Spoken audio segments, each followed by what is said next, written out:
I'm Brittany Lewis with Forbes Breaking News. Senate Majority Leader Chuck Schumer described recent activity in Congress as a, quote, legislative one-two punch that the American people rarely see. On the Senate floor Thursday, he first celebrated that the House passed the CHIPS Plus bill in a bipartisan vote. This sent a $280 billion package to President Biden's desk, which is designed to boost domestic microchip production and make the U.S. more competitive against China. Schumer then touted the Inflation Reduction Act of 2022. Senator Joe Manchin announced Wednesday he has reached a deal with Senate Majority Leader Chuck Schumer on the tax, energy, and health care bill.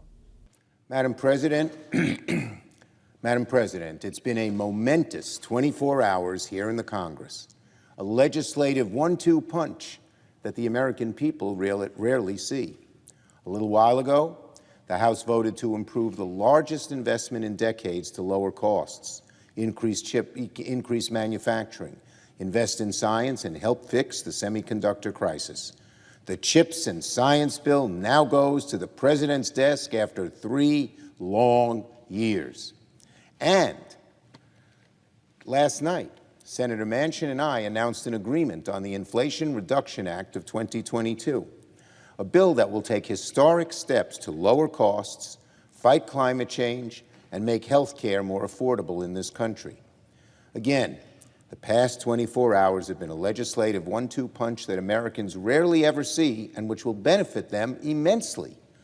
First, a bill that will supercharge American industry, and now a bill that will fight inflation and mark a turning point in our fight against climate change. This morning, I met with my Democratic colleagues to review the big wins contained in the Inflation Reduction Act of 2022, and we discussed our plan for passing it through reconciliation next week.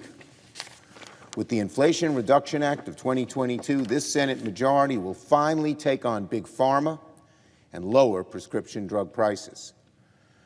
This Senate Democratic majority will tackle the climate crisis with the largest package on climate ever. This Senate majority will ensure we close tax loopholes and make the wealthiest corporations and individuals pay their fair share. And this Senate Democratic majority will fight inflation and reduce the deficit. The Inflation Reduction Act is common sense, it's bold, and it's very much needed. For decades, many in Washington have promised to address these challenges, but where previous efforts have fallen short, Senate Democrats in this majority will move swiftly to deliver to the American people. Now, there is so much to like in the Inflation Reduction Act. By a wide margin, this legislation will be the largest action on climate change ever passed by the Congress.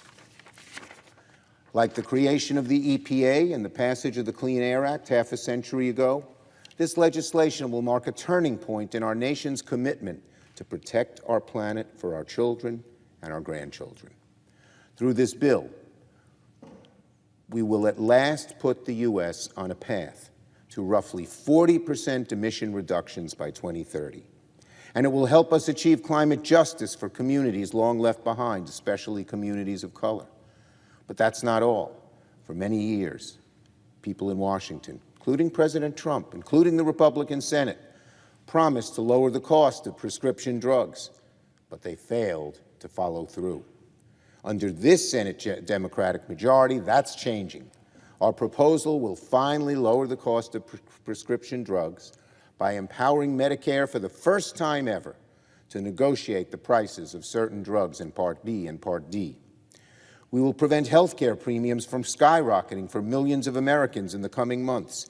And through it all, we will ensure that no small business or family making under $400,000 a year will see their taxes go up.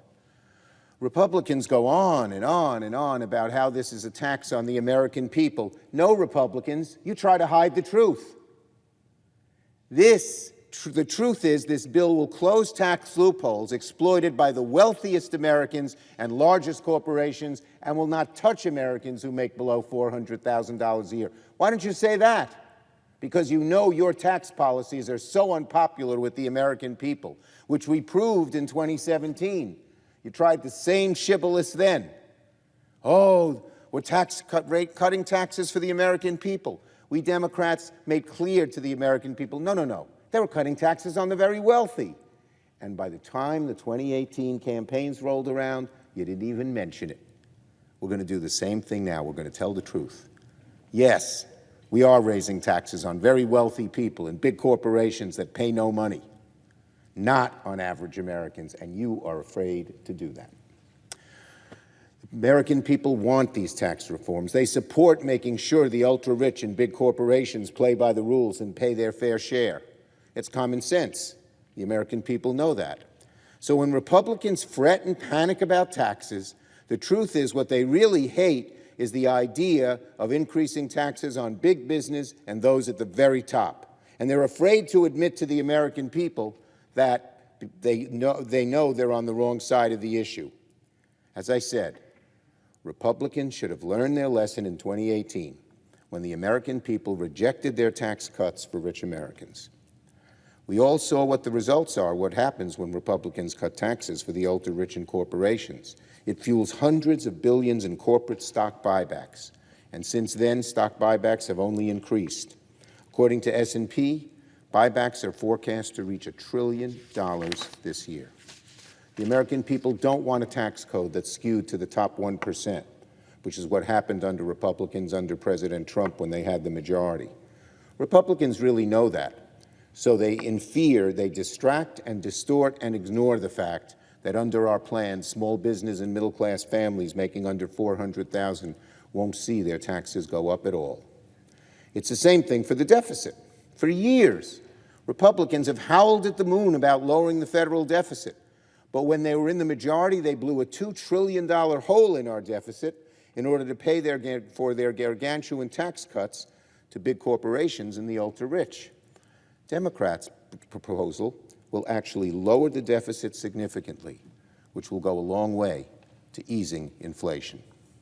If Republicans really care about fighting inflation, if they really care about lowering the deficit as they've claimed, they should support our proposal, which would lower the deficit by hundreds of billions of dollars.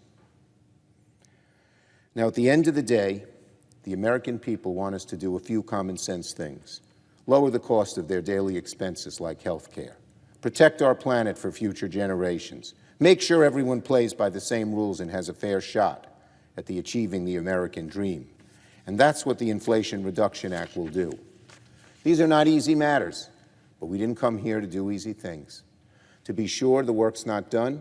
There's a lot we have to do in the coming days, but I'm proud that right now we have a strong, bold package to move on, one that will lower inflation, fight the climate crisis, and help preserve America's place as a nation of immense opportunity into the 21st century. Let us get